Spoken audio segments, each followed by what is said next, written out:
사람들은 그 실패를 좋아하거나 원하는 사람은 없습니다. 항상 성공된 것만을 기대하며 가죠. 세상에서 사업을 하든지 또 어떤 길을 걷든지 실패를 바라보면서 가는 사람은 아무도 없습니다. 근데 세상은 성공보다 실패가 훨씬 많아요. 그런데 놀라운 일은 그 실패를 두려워해서 아무 일도 안 하는 사람이 있는가 하면 그 실패가 어찌됐든 상관없이 무엇인가를 끊임없이 해가는 사람이 있는 거죠. 인류의 역사는 끊임없이 무엇인가 도전하는 사람의 손에 붙잡혀 왔습니다. 성경 율법도 마찬가지로 우리들이 어느 날인가는 어마어마하게 접근할 수 없는 만큼 멀고 힘들고 높은 것을 얘기했는데 어느 날은 도전할 마음이 생겨서 더 갔다가 또 실패해서 나는 정말로 성경대로 못 사는 사람인가 봐 하고 닫아버리는 수도 있을 겁니다. 그렇지만요, 이런 부분을 기억하십시오. 세계 지상의 최고의 야구 선수도 살 데 넘는 사람이 별로 없습니다. 즉 60% 이상은 늘 실패하고 40% 이상의 성공된 것만 기록한다는 것이죠. 근데 세상은 실패된 것에 대해서 두려워하지만 사실은 실패가 훨씬 많습니다. 더 쉽게 말씀해서 에디슨 같은 그런 발명가도 1000번의 실패 가운데 한 번 성공함으로 전구불을 개발합니다. 우리도 성경 앞에 설 때 그렇죠. 또 실패하고 또 넘어지고 믿음대로 살지 못하고 또 죄를 짓고 끝없이 넘어지고 실패하지만은 다시 도전할 수 있는 것은 하나님이 끊임없이 우리에게 기회를 주시기 때문에 오늘 밤에도 우리가 말씀을 대하는 가운데서 또 넘어졌다 할지라도 또 일어나고 또 도전하고 실패했다 할지라도 다시 힘을 내서 일어나서 주님이 원하시는 길에 일어선 우리 가족이 될 수 있기를 바랍니다. 오늘 이 야고보서 말씀을 주님의 상당히 참 큰 찔림을 받은 말씀드립니다. 야고보서는 가장 환란한 극한 시대에 교회가 말살될 만큼 위험한 시대에 예수 그리스도를 믿었던 신실한 선진 야고보를 통해서 그 교회에 기록된 말씀이죠.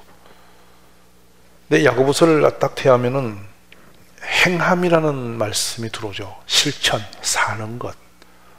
삶이 아닌 실천이 되지 않은 모든 것은 다 헛되다라고 말씀합니다. 지금 여기 말씀을 대하면서요, 어떤 사람이든지 간에 율법을 지키다가 그 하나를 범하면 모두 범한 자가 된다.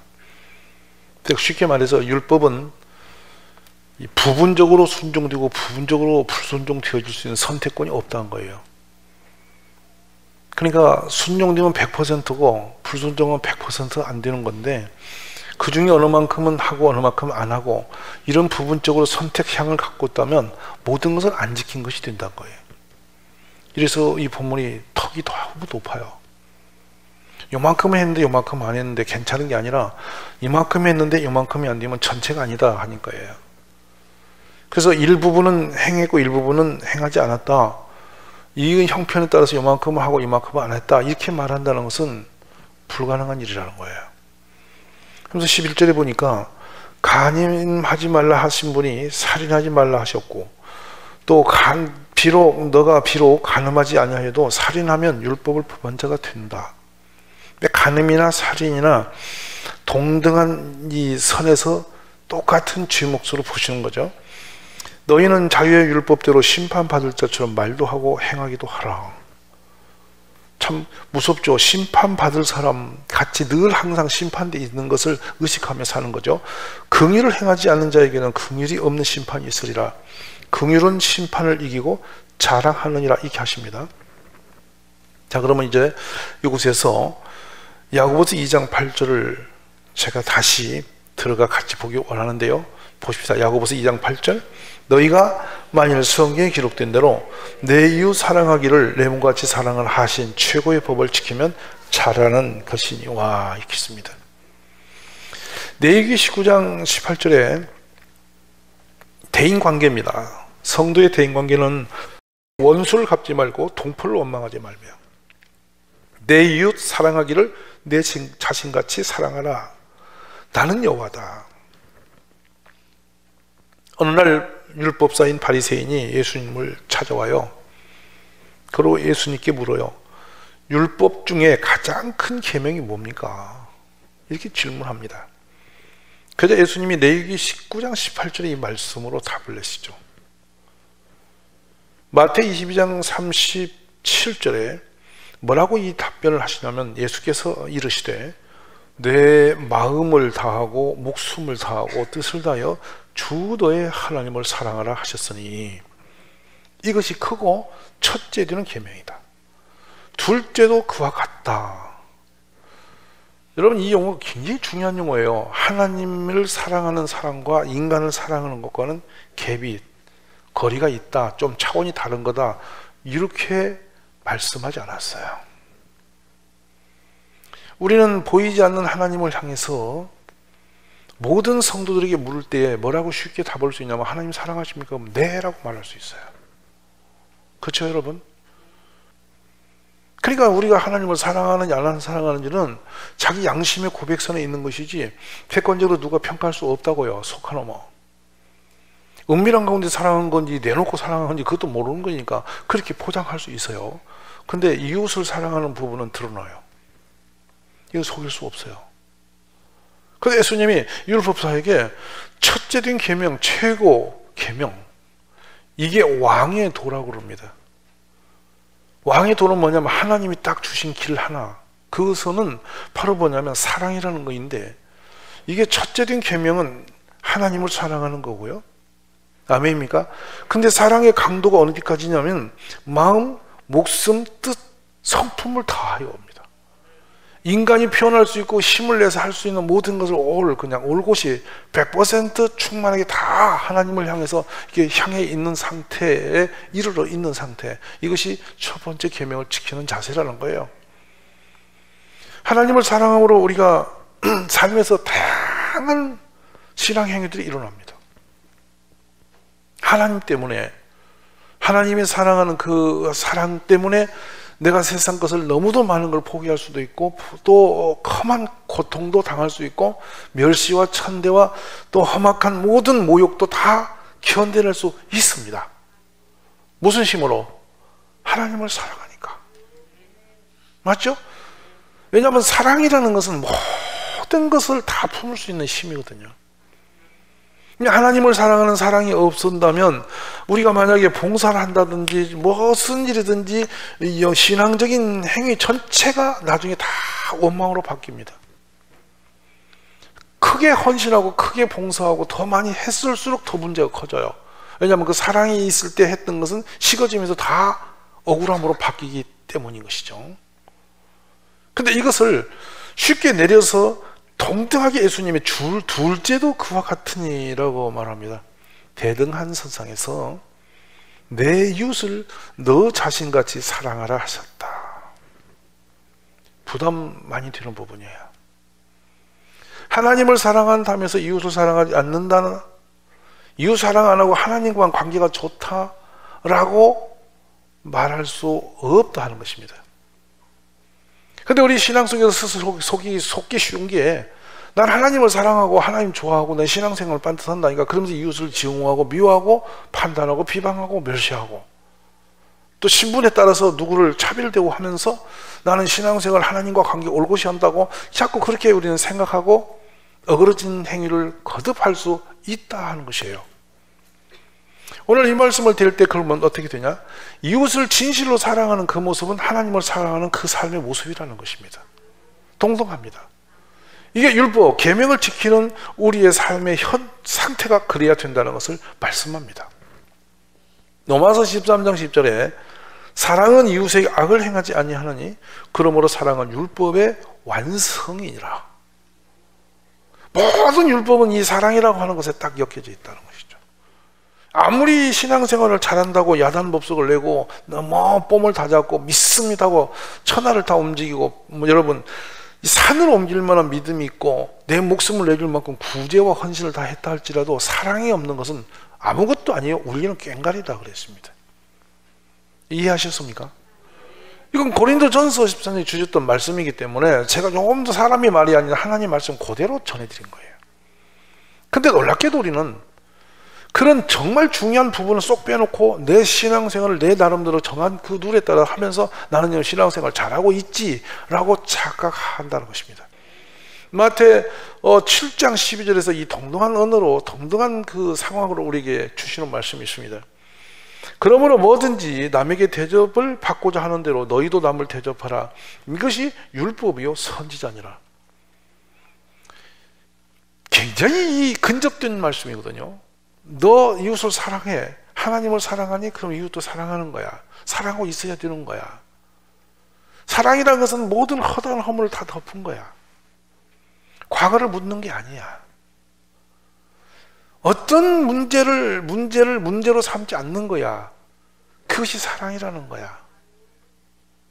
지금 여러분이 만약에 고린도전 13장을 다시 제가 끄져 올린다면 어떤 것도 문제되지 않는 그 선으로 당당히 가 있는 거, 이것이 사랑이라고 표현할 수 있어요. 우리 너무도 많이 부실한 길을 걷고 있는 겁니다. 이거를 최고의 법, 왕의 도라고 말씀하는데요, 모세로부터 시작되어져서 지금 오늘 예수 그리스도를 통해서까지 이 율법이 말씀드리기에 꿰맞춤이 되어서요. 자, 모세는 율법을 직접 하셔서 우리에게 선포한 선지자고, 예수님은 그 율법을 이루시려고 이 땅에 오셨는데, 예수님의 전체 삶은 구원이고 구원의 전체 핵은 사랑입니다. 아멘입니까? 이거는 누구도 그 해석에서는 조금도 오류가 있을 수 없는 정확한 성경의 메시지입니다. 그 사랑 때문에 예수님이 십자가에서 못 박히시고 죽으신 것입니다. 만약 주님이 우리를 사랑하지 않았다면 그렇게 하실 이유가 전혀 없는 겁니다. 그래서 이 세상의 사랑을 말할 때 요한 1서에서는 사랑하는 자들아 우리가 마땅히 서로 사랑할 것이다. 사랑은 여기 있나니 하면서 주셨던 그 핵심이 뭡니까? 예수 그리스도께서, 하나님께서 독생 예수를 십자가에 못 박혀 죽이신 바로 그 희생이 사랑이라는 메시지였다. 그러니 우리도 마땅히 그 사랑하는 것이 당연한 거 아니겠느냐라고 말씀하고 계시는 거예요.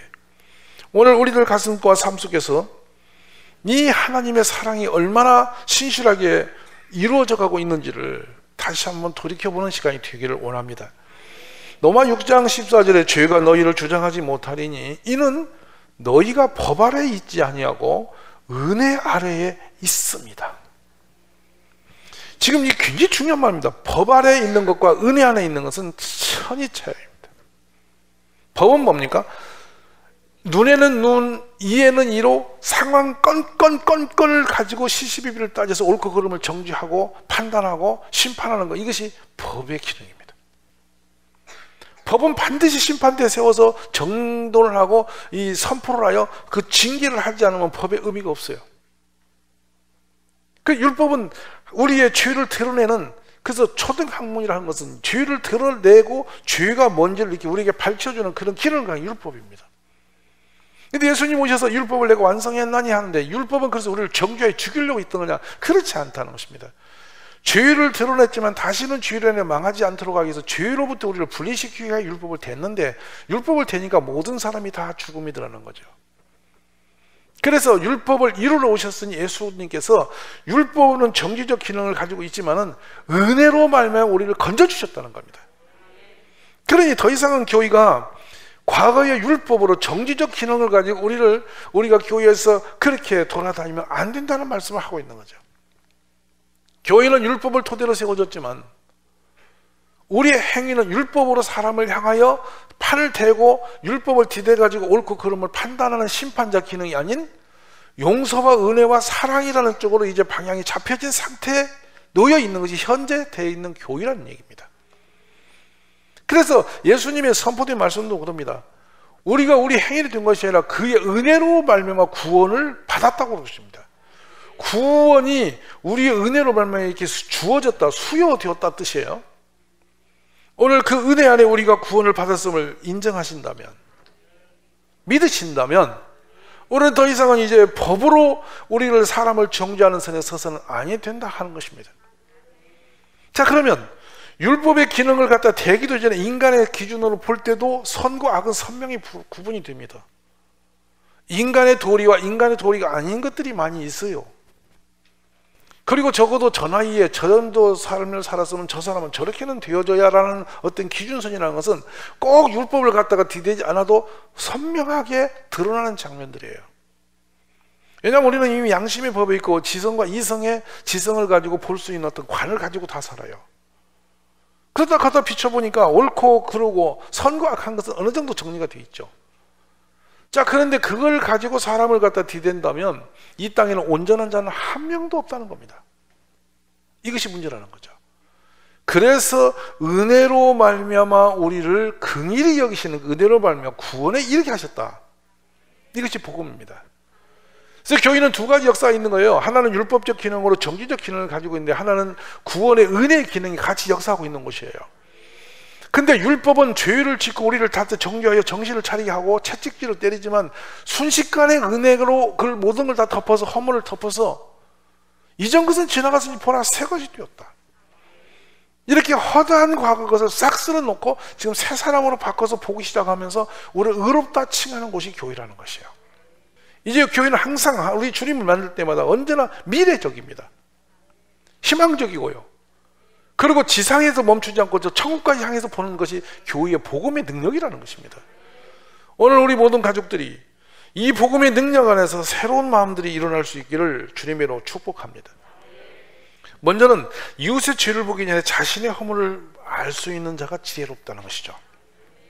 자, 그래서 마태 23장 23절로 가면 화 있을 자 위시가는 서기관과 바리새인들이요. 서기관 바리새인은 종교의 정점에 서 있는 신앙의 지도자들입니다.